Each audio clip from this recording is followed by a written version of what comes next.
ஒரு சமயம் சிவபெருமானுக்கும் பிரம்மாவுக்கும் நடந்த யுத்தத்தில் சிவன் பிரம்மாவின் 5வது தலையை சிதைத்தார்.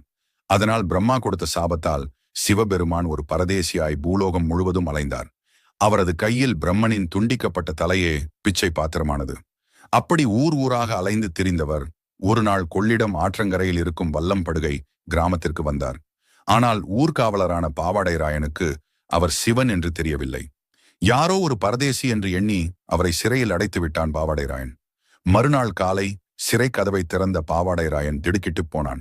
அங்கே பரதேசி வடிவில் இருந்த சிவன் தன் பரிபூரண ரூபத்தில் ஒளிவீசி நின்றார். தன் அறியாமையை உணர்ந்து, என் பிழையை மன்னியுங்கள், உங்கள் சாபம் நீங்கும் வரை உங்கள் அடியவனாக இங்கேயே இருக்கிறேன் என்று கதறி அழுதான் பாவாடை ராயன்.